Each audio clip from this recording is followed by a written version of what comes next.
Hello રોન, આ ground તમે daily મારા વિડીયોની અંદર જુઓ જ છો અને ત્યારે થોડું અંધારું હોય છે, પરંતુ આજે મેં થોડું અંજવાળું થઈ ગયા પછી આ વિડીયો શૂટ કર્યો છે. શા માટે કે પ્રોપરલી દેખાય. ડેઈલી બહુ વહેલા જ વિડીયો શૂટ કરતા હોય છીએ અને આજે થોડું અંજવાળું થયા પછી પણ વિડીયો શૂટ કર્યો છે અને આ પહેલો રાઉન્ડ સ્ટાર્ટ થયો છે. અમુક લોકો જુઓ સ્ટાર્ટિંગમાં ચાલવા લાગ્યા છે. ન ચાલવું જોઈએ. શા માટે મેં હંમેશા કહું છું, ગ્રાઉન્ડમાં ફેલ થવાના ચાન્સીસ વધી જશે. અને હા, આજકાલ ઠંડી બહુ જ વધારે છે અને પવન પણ બહુ જ વધારે છે અને હદથી વધારે હાર્ડ પડી રહ્યું છે, કેમ કે ઠંડી અને પવનના લીધે. અને પાસ થવાનો રેશિયો 50% સમથિંગ તો પણ આજે આવ્યો હતો કે 200માંથી 90 ગર્લ્સ અરાઉન્ડ પાસ થાય છે. એટલે 50% સમથિંગ 80% સુધી તો ક્યારે બી નહીં ગયું હોય. કોઈ કહેતું હતું કે 200માંથી 180 પાસ થયા અને એવું ક્યારે બન્યું નથી. બટ નોર્મલી અહીંયા છે પહેલાં 200માંથી 80-90 થયા હતા, 60-70 વચ્ચે વહી ગયા હતા અને અત્યારે આજે જે રિપોર્ટ મળ્યો છે એ છે 200માંથી 90 ગર્લ્સ બી પાસ થયા છે. તો સારો એવો રેશિયો છે કે આટલા પવનમાં પણ ગર્લ્સ દોડી જાય છે.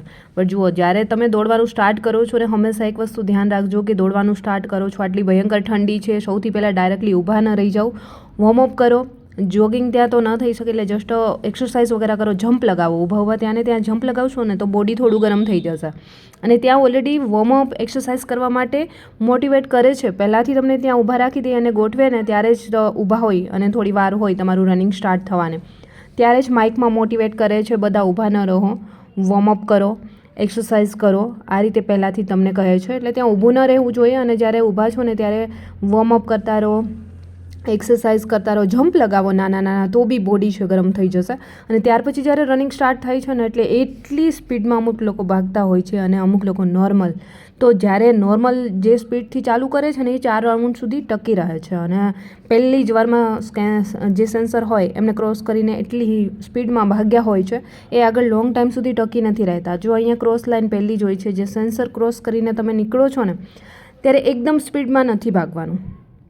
પેલા નોર્મલી સ્પીડથી જ સ્ટાર્ટ કરો, ધીમે ધીમે ધીમે ધીમે કરતાં થોડી સ્પીડ વધારતા જાઓ અને કન્ટિન્યુ જે બી રિધમ તમે રાખી છે ને એ નોર્મલ 2 રાઉન્ડ સુધી તો હોવી જ જોઈએ. 2:20ની સ્પીડ છે કે અમુક લોકો 1:58ની અરાઉન્ડ, 1:30ની અરાઉન્ડ ઘણીવાર કરે છે. અમે અહીંથી ઘણીવાર ટાઈમિંગ લેતા હોઈએ છીએ જ્યારે સ્ટાર્ટ થાય કે એને પેલું સ્કેનરની લાઇન છે ક્રોસ કરી અને પહેલો રાઉન્ડ મારી અને ફરી ક્યારે ક્રોસ કરે છે, ઘણીવાર ચેક કર્યું છે. સારો એવો ટાઈમિંગ આવે છે, ઘણા 1:45માં કરી નાખે છે. બટ નોર્મલ સ્પીડ છે ને 2ની અરાઉન્ડ હોવો જોઈએ, બહુ અપ ન વહી જાય, ધ્યાન રાખવું જોઈએ. એટલી રિધમથી ભાગવાનું છે. અને 2 રાઉન્ડ માર્યા પછી ત્રીજા રાઉન્ડે તો નોર્મલી બધા આપણે ધીમા પડી જ જતા હોઈએ છીએ કેમ કે થાકી ગયા હોય છે. પણ કેવું છે, જ્યારે બી અને ખાસ કરીને મેં તો એવું કહું છું કે બહાર વાલીઓ ઊભા હોય એમના ચહેરા યાદ કરો. મેં જ નથી કહેતી, પરંતુ ત્યાં તમને ગ્રાઉન્ડ પર મોટિવેટ કરે છે ને તો માઇકની અંદર પણ બોલે છે.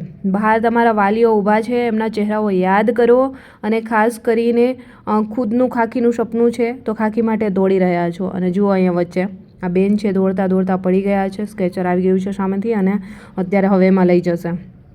ઠંડી એટલી ભયાનક છે અને જો ક્યારે તમે પ્રેક્ટિસ નથી કરીને તો બહુ વધારે રિસ્ક નહીં લેવાનું. અત્યારે પવન પણ વધારે છે કે પ્રેક્ટિસ વગર તમે ભાગવાની કોશિશ કરશો ને તો પણ પ્રોબ્લેમ થશે. જો સારી એવી થોડીક પ્રેક્ટિસ કરી હોય ને તો બહુ નોર્મલ છે તમારા માટે, પણ વગર પ્રેક્ટિસે દોડવું ને બહુ અઘરી વાત છે. અને હા, ઘણા ગર્લ્સ કહે છે કે મારા 1 દિવસની જ પ્રેક્ટિસ હતી, ક્યારે પ્રેક્ટિસ નથી કરી. તો એનું ફિઝિકલ એક્ટિવિટી એની સારી હશે. કે આજે એક યોગા પ્લેયર હતા કે જેમનું યોગા પ્લેયર છે એટલે એમની એક્ટિવિટી સારી હોય કે ક્યારે ન દોડે તો બી સ્ટાર્ટ કરે તો એમનું થઈ જતું હોય. ખાસ એમનું બોડી વધારે ન હતું એટલે થઈ જાય, નોર્મલ છે. જો આવી ફિઝિકલ એક્ટિવિટી તમારી ડેલી સારી હોય, કોઈ પણ વસ્તુ તમે નોર્મલી રનિંગ કરતા હોય કે એક્સરસાઇઝ વગેરે કે કોઈ પણ વસ્તુ છે, કોઈ જીમ જતા હોય છે કે નોર્મલ એક્સરસાઇઝ વગેરે થતી હોય તો એ છે 4-5 દિવસ દોડે તો આરામથી થઈ જાય, એટલે એમને વધારે જરૂર ન પડે. પરંતુ જે લોકો ક્યારે દોડ્યા જ નથી અને ગામડાના વિદ્યાર્થીઓ છે ને તો એ પણ કેવું છે, 1 વીક પ્રેક્ટિસ કરશે ને તો થઈ જશે. જુઓ અહીંયા કેટલી ગર્લ્સને તકલીફ કેવી પડે છે તમે જોઈ શકો છો. બહુ જ વધારે તકલીફ થતી હોય છે દોડવા ટાઈમે. અને આજકાલ તો ભયાનક પવન અને ઠંડી, વાત જ જવા દો. અમે સવારે શૂટ કરવા આવીએ ને અમે બી એટલા હાથ પગ આપણા બી મળાઈ જાય છે, એટલી ખરાબ ઠંડી છે અહીંયા. તમે જુઓ ને બહુ જ વધારે પવન છે, શ્વાસ લેવામાં તકલીફ પડે, ગળું સુકાઈ જાય, બહુ બધું થાય છે આવું બધું. તો કેવું છે કે જ્યારે તમે ગ્રાઉન્ડ પર જાઓ છો આગલા દિવસે ગોળવાળું લીંબુ શરબત ખાસ પીવાનું રાખો કેમ કે ગળું વધારે ન સુકાય. અને જ્યારે પવન વધારે છે ત્યારે મોઢું બંધ રાખી અને જ્યાં સુધી રહે છે ત્યાં સુધી રાખવાનું છે. 4 રાઉન્ડ તો ન જ રહી. જ્યારે સ્પીડ કરીએ ત્યારે ઓટોમેટિકલી આપણું મોઢું ખુલી જ જવાનું છે, કેમ કે જ્યારે બહુ સ્પીડમાં દોડીએ ત્યારે આપણે મોઢેથી શ્વાસ લેવો જ પડે છે. નોર્મલી મારે બી આવું થતું હોય છે. 3 રાઉન્ડ સુધી બંધ રહે છે, 4થા રાઉન્ડે ખુલી જ જવાનું છે. ત્યારે જ આપણી સ્પીડ આપણે વધારી શકતા હોઈએ છીએ. પણ જ્યાં સુધી બંધ રહે ને ત્યાં સુધી સારું એવું રનિંગ થઈ શકતું હોય છે. બહુ વધારે સ્પીડ કરવા લાગીએ, થાકીએ ત્યારે ઓટોમેટિક ખુલી જાય, નો પ્રોબ્લેમ. બટ જો આ રીતે જે ગર્લ્સ ચાલવા લાગ્યા છે ને, આ 3જો રાઉન્ડ છે, ચાલવા લાગ્યા છે, ન ચાલો આવી રીતે. ચાલશો તો ગ્રાઉન્ડ ક્યારે બી પૂરું નહીં થાય. અને ઘણા ગર્લ્સને મેં જોઉં છું ગ્રાઉન્ડની બહાર ફેલ થઈને નીકળે ને પછી વાલીઓ ઊભા હોય છે, સામે રડતા હોય છે. યાર, ફેલ થાય તો રડવું આવે છે, પરંતુ એમની જગ્યાએ એક જ વાર હિંમત કરી અને છેલ્લી સ્પ્રિન્ટ ખેંચી લીધી હોય ને, બહુ જ ફેર પડશે. 30 થી 40 સેકન્ડનો ફેર પડી શકે છે તમારી એક સ્પ્રિન્ટમાં. જો તમે 200 મીટર દૂર છો અને સ્પ્રિન્ટ લગાવવાનું સ્ટાર્ટ કર્યું છે ધીમે ધીમે, તો તમે આરામથી 40-50 સેકન્ડ ઘટાડી શકો છો. ઘણા ગર્લ્સ તો 10 મિનિટનો ટાઈમિંગ આવતો હતો ને એ લોકો અહીંયા 9:30ની અંદર 8:30ની અંદર કરી ગયા છે. હિંમત કરી એકવાર ગ્રાઉન્ડ દોડી જજો દોસ્તો.